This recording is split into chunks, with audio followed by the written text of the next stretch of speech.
Welcome to The Written Word, co-hosted by Meredith May and myself, Sean Tuba. This podcast investigates the integral role that writing plays in our society and examines the unique ways that the written word helps us to gain a greater understanding of the world around us.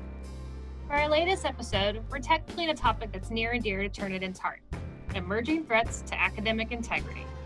As a company deeply committed to education with integrity, we keep a pulse on practices that may cause a student to turn in work that is, less than authentic. For the last year, we've turned our attention to contract cheating, the practice of a student submitting an assignment that has been completed by somebody else. Over the course of this episode, we'll dig into the existing research around contract cheating, the reason it is on the rise, and steps institutions can take to prevent this practice. We have been joining forces with experts from around the world to better understand the problem of contract cheating, and we're so pleased to have one of those experts speaking with us today. Dr. Tracey Bretag is an associate professor in the School of Management at University of South Australia Business School. Her research focuses on higher education policy and practice and academic integrity, including contract cheating. Dr. Bretag, thank you so much for joining us today. Thank you, Tracey. Yeah, my pleasure. Good to be here. So, Tracey, could you tell us a little bit about yourself? How did you arrive at your current area of expertise? Well, it's been a very long journey, actually, and it wasn't something I expected to be doing. If you'd asked me that I'd be, looking at academic integrity and all the associated issues, particularly contract cheating, even, 20 years ago, I'd have said, no, that's just not something I'm interested in. I found myself as a language expert in a business school, supporting second language learners in their communication skills. And this is way back in 2001, 2002. And I was overwhelmed by the amount of plagiarism by the students in my course, even though the course was all about academic skills, how you use sources, how you reference, how you develop an argument. But it was absolutely overwhelming. And at that time, I had this idea, this very cranky idea, that my university wasn't doing enough or was somehow accepting students without the right credentials or something. So I was really, going to town on my own university and blaming them. But in fact, what I then decided to do was to explore that as part of my doctoral research. And I went and spoke to academics, teachers, researchers, students all around Australia at 14 different universities. And what I found, in fact, that was my university was doing a jolly good job with an overwhelming problem. And it was a problem that was right across the sector. So this is around 2000, 2001, 2002. And so it actually changed my mindset about this. I realized my university was doing its best to try and address it, but it was a huge issue for everyone. And so I started exploring it. So I was interested in plagiarism, particularly by international second language learners at that time. Since then, I've become interested in academic integrity in a much broader sense, because those are not the only stakeholders of academic integrity. But it was funny, in 2002, the founder of Turnitin came to my university, the University of South Australia, and I met him. And with other colleagues, we decided to run a conference.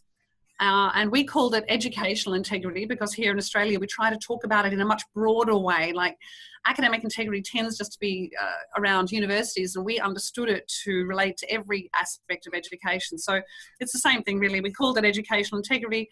We ran the first conference in 2002. Turnitin was a sponsor, actually, even then. And since then, we've run 8 conferences. So every second year that conference runs. And in 2005, I set up the International Journal for Educational Integrity, which was the first journal in the world on the topic, and it's now published by Springer Open. We have done so much work. I've run 3 very large nationally funded projects on academic integrity in all the various aspects. And of course, I finished my doctoral work as well. So I went from this idea that, the students at my university are really bad and they're plagiarizing, to, hey, this is a huge problem right across the sector. I joined a number of different international organizations and discovered it's not an Australian issue either. It is absolutely global. And there are things we can do, and there are very positive steps we can take. So I've been making that my mission. So as an English major, an education specialist in a business school, who would have known I'd be interested in plagiarism, contract cheating, academic integrity? But, the trajectory took me here, and it's been a fascinating journey. Great, yeah. So, I mean, it seems like you might be considered one of the academic integrity subject matter experts, both within the context of working with Turnitin and much more broadly as it pertains to the work that you're doing specifically in Australia. How do you define academic integrity? What is your definition of academic integrity? Well, most people refer to the International Centre for Academic Integrity based in the States, the definition that they developed in the late 90s from the Fundamental Values Project. And they say that academic integrity is premised on 5 fundamental values: honesty, trust, respect, fairness, and responsibility. And in 2013, they added the additional virtue of courage, because they were saying, hey, you can have these values as a student or a teacher, but unless you have courage to actually implement them, to enact those values, then it doesn't mean much. So honesty, trust, respect, fairness, and responsibility, the courage to enact them.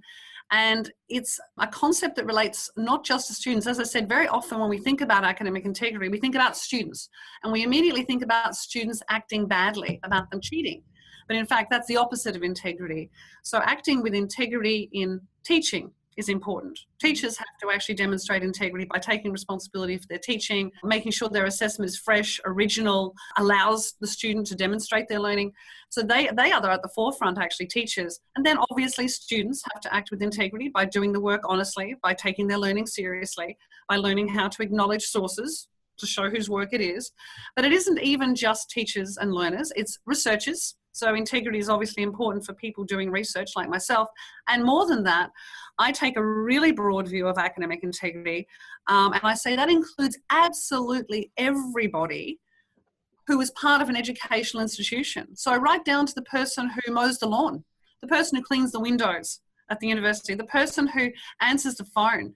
Everybody has a stake in academic integrity, because without it, the whole foundations of what we do in education are undermined. So we all need to be working towards ensuring that our degree qualifications or our high school qualifications, our primary school qualifications, that these things are actually real, and that we all act as role models to our students so they understand what the expectations are when they join that academic community. Tracey, what do you see as the latest threats to academic integrity? So contract cheating is definitely the thing that most of us have been worried about for the last couple of years. There are other threats though, so I'll talk to you about those in a minute as well. But contract cheating is where a student outsources their work to a third party. Now, traditionally, when people thought of contract cheating, they just thought of students paying somebody else to do their work. And of course, when we think of somebody paying another person to do their learning, it sort of hurts. It hits you in the chest. It just feels like such an egregious thing to do, just so cynical, just to completely not care about your learning at all, to pay someone. So I think people really focused on that to begin. But my colleague Rowena Harper and I and our partners on our current research have taken a broader view, because does it matter actually? I mean, like I say, sort of in our hearts it matters, but in terms of the learning, does it matter whether somebody's being paid or whether you're just getting your mum to do it? Whether you're getting your sister to do it, your friend, a former student, somebody you met on the bus, whether there's money exchanged or not, to us is irrelevant, because the bottom line is the student is not achieving the learning. They are outsourcing their learning. We are giving credentials for work that actually hasn't been done by the student. So the student hasn't actually embraced the opportunity to learn. And then even more than that, I just talked about the values of academic integrity. When you outsource your learning, that is just about the biggest breach you can think of. So for us, we take this broader view. If you outsource your learning to a third party, we consider that to be contract cheating. And we recognize people say, well, what's in it for the other person? There's all sorts of things in it for the other person doing it, even if there's no money exchanged. It might be an emotional connection. It might be boyfriend, girlfriend. It might be a sense of guilt or responsibility. It might be, I'm hoping to do this so that they'll do something for me in the future. So contract cheating is where you outsource your work to a third party. It is the thing that most people are very worried about lately, because it's in our face so much, particularly the commercial aspect. Again, we've seen over the last few years the proliferation, I can't even tell you, it's just like they're multiplying daily, of commercial cheat sites that make it so easy to outsource your work. Okay, it's one thing to ask your mum, it's one thing to ask your friend. You're going to have to actually somehow negotiate with them and spend some time discussing it.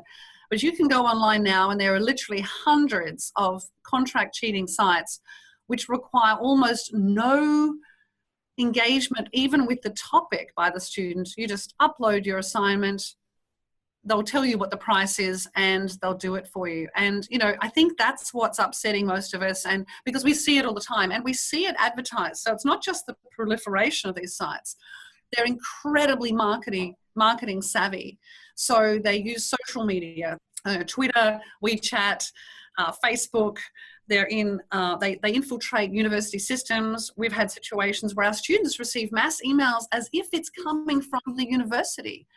So it's astonishing. So that's the thing that we worry about, that students perhaps that would never have considered outsourcing their work are getting bombarded by all this marketing. And it's not just on social media, and it's not just in email. Posters appear on campus, on the backs of toilet doors, in the lecture theatres, in the cafes all around campus. And it starts to feel like, hey, this is how work's done now.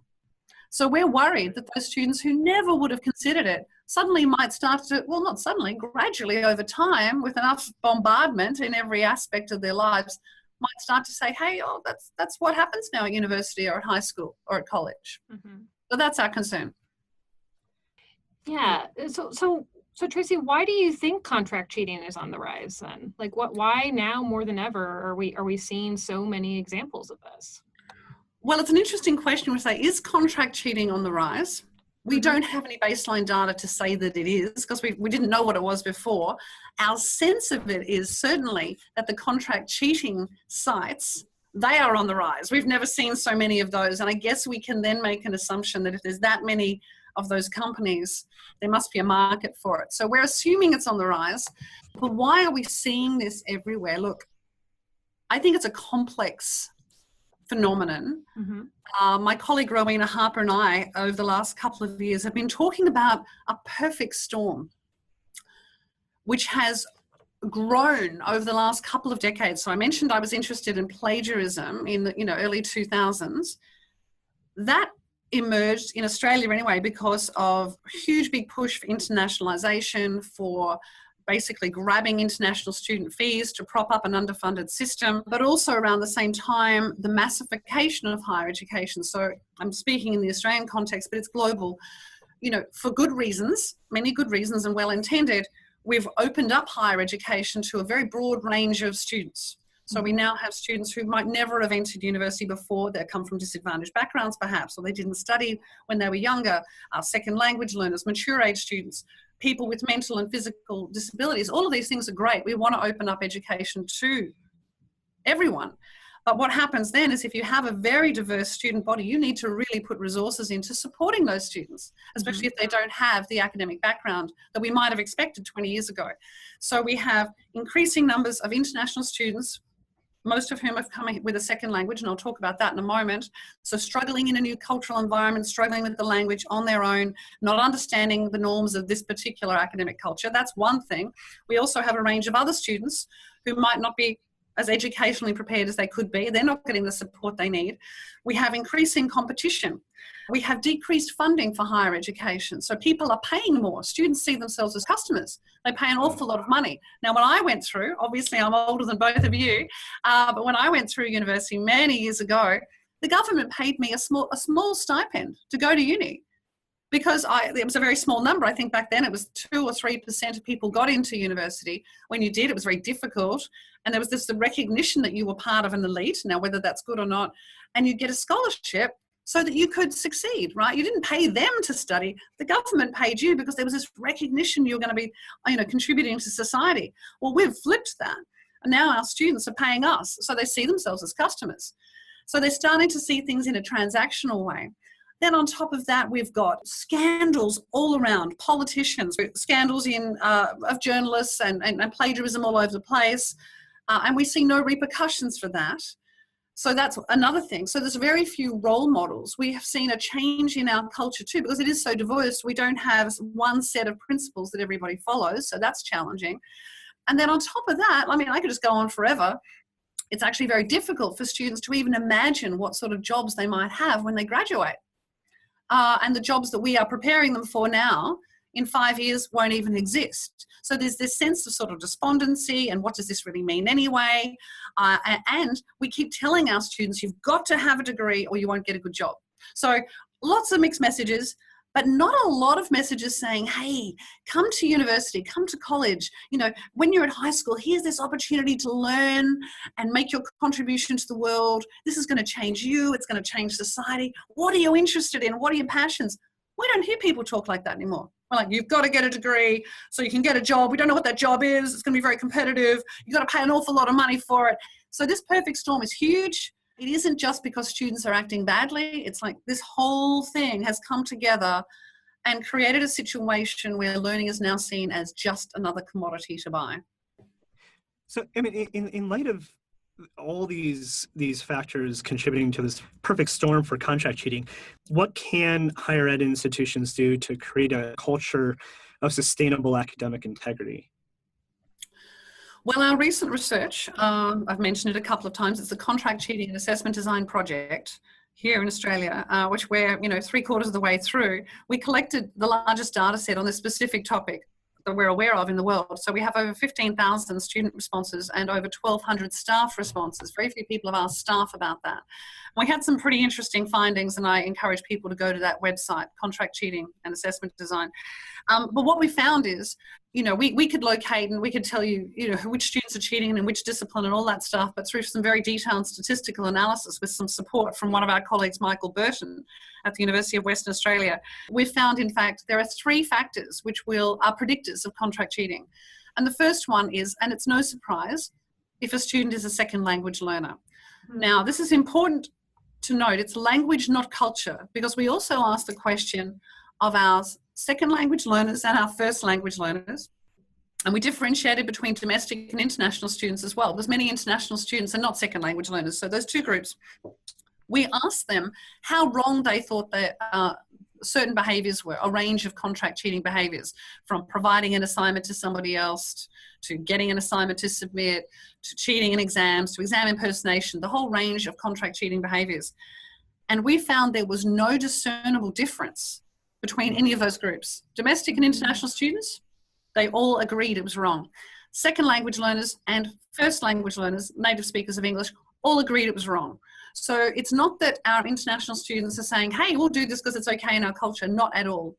But what our factor analysis did show was that second language learning is a predictor of contract cheating, because the students are struggling to manage their learning in a second language. It can't be surprising. We've got to put real resources into our second language learners. We have to make sure that they get enough foundation training, enough academic skills training, enough induction to the new academic environment. We need to ensure that the International English Language Test score is at a sufficient level so that we can say, hand on heart, if you get that score, you will be able to succeed.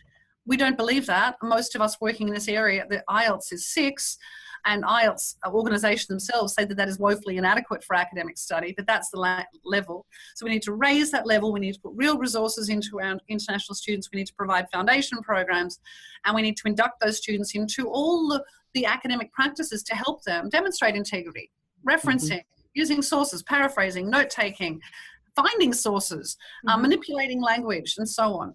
So we know from decades of research that second language learners are struggling. Not because they think it's less wrong, but they're struggling because they can't manage the language. How many surveys, how much research has to show that before universities, colleges, high schools put real resources into that group of students who are basically providing enormous fees in the Australian context and propping up our underfunded system? So that's the first thing we can do. The second thing that our research found is that when students perceive that there are opportunities to cheat, whether there are opportunities is another thing. If they perceive there are opportunities to cheat, then they're more likely to do so. So there's some things that our teachers can do. They can, they can change the assessment from semester to semester. They can make sure the assessment's original and fresh and engaging. They can get to know their students. So if you don't know your student, how would you know if they're contract cheating if you've never seen any of their work? You can really encourage a relationship with your student. You can be available to your student. You can make sure that the student really understands the assessment requirements. So if the student thinks you don't care about them, you don't even know who they are, they're going to perceive there are opportunities to cheat. So we can work on that.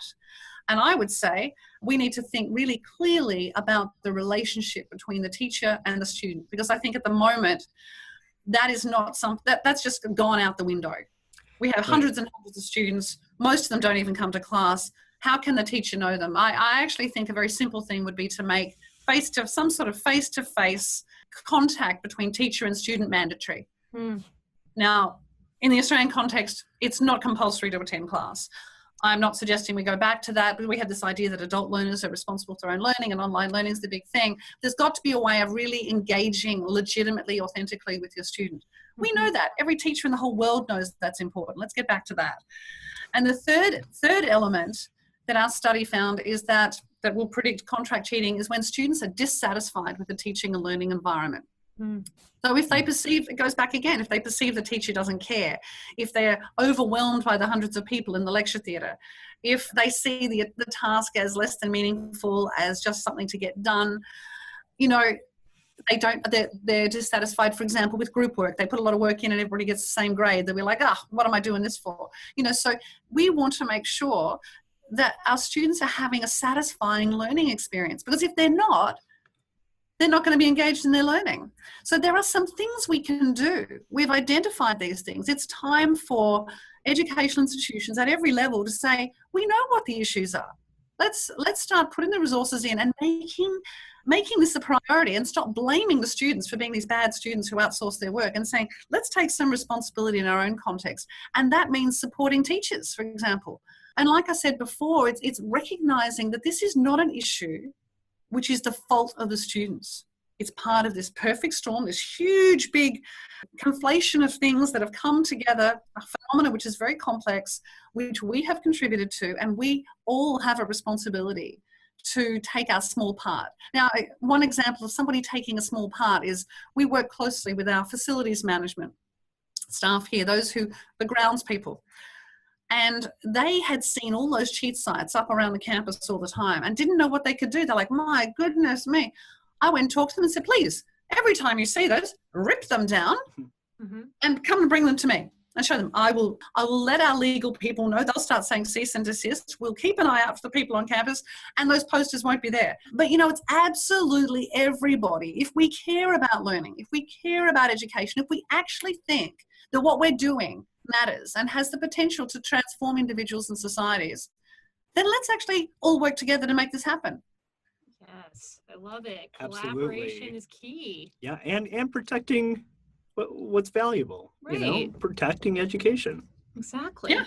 It seems like a simple thing, right? And we have all these people doing their various tasks in this huge big machine called the university or the college or the high school or the institution. And they're all just doing their little thing, not understanding that everything we do has to work towards academic integrity, because that's the thing that is so fundamental to everything. Otherwise, I say to staff, don't bother coming and teaching then. Just when you get your class list, just put a grade next to them, you know, and hand out the piece of paper at the end of the semester. Because if you say you don't care about this cheating and you're not going to look at the Turnitin report, or you're not going to notice the student's work is vastly different from last semester, if you're not going to actually put that effort in and to getting to know your student, then that's all it's worth, nothing. You might as well just save yourself time.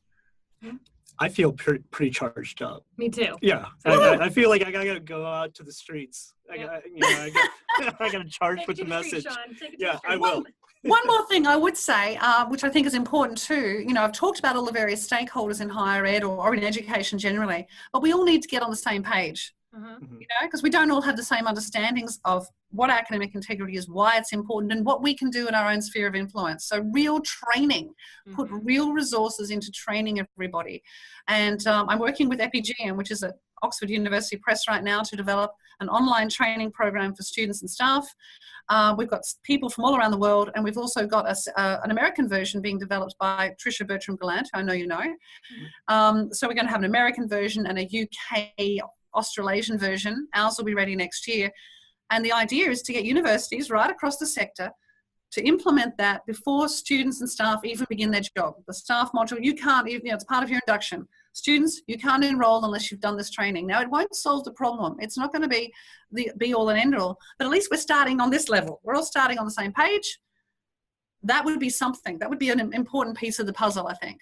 Definitely. Absolutely. Well, Sean's all fired up. I am as well. And I'm sure our listeners are. So what can our listeners do if they want to learn more about your recent research or publications? Where can they go to find that information, Tracey? Well, it'd be pretty easy. Just do a Google Tracey Bretag. That would be quite easy. I think it'll just come up. You can look at www.cheatingandassessment.edu.au.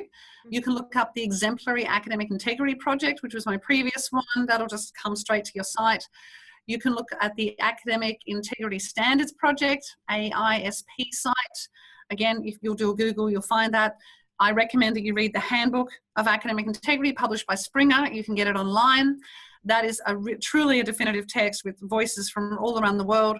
You can go to the International Journal for Educational Integrity. Like I say, we've just in the process of finalising a thematic collection on contract cheating. And I hadn't had a chance to mention this new emerging threat, which is machine-based plagiarism. We're doing a new thematic collection on that. So machine-based plagiarism is, the way we're defining it, is where students use translation, paraphrasing tools, article spinners. It's not that they're going and getting a third party and outsourcing it in that way. They're just outsourcing it to a piece of machinery, to some software. You stick in an article and you article spin it, it comes back a different paraphrase, and you submit that as your work. And we think that that's an emerging threat. And students say, like, it is my work. It's still my work. Well, no, it's not your work. You just clicked. It took 1 second for that software to spin it for you. So we're doing a thematic collection this year on that, because very few people have been writing on that and understanding that threat. And one of the problems with that is second language learners will put it through the spinner, put it through the paraphrasing tool or the translation tool. Their language is not at a sophisticated level high enough to even recognize that what comes back is gobbledygook, is absolute rubbish. So then they submit that work, and then the lecturer's like, what's happening here? So that's the new threat. I think it's sort of it overlaps with contract cheating, but it's a little bit more complicated in that there's no third party, there's just machine. So that's a fun thing to keep an eye out on. The IJI publishes throughout the whole year. That's the International Journal for Educational Integrity. We're also, constantly researching. We're in the process right now of putting a new proposal. We've discovered some cheating behaviours in engineering, which we're going to be exploring through a new research project. So, watch this space. I think there's a lot to learn. Academic integrity, like I say, is not just about students plagiarising. It is about a whole of university, whole of institution response, and there's so much to learn. Thank you so much, Tracey. I am coming out of this room, and I am going to rally the troops. Yeah, you're in the right place to do it. I think so. I think this might be the right organization. But thank you so much for sharing your thoughts, and I hopefully speak on the behalf of the audience when I say that we all greatly appreciate it. Yes, definitely. Absolutely, my pleasure. Always a pleasure working with you guys.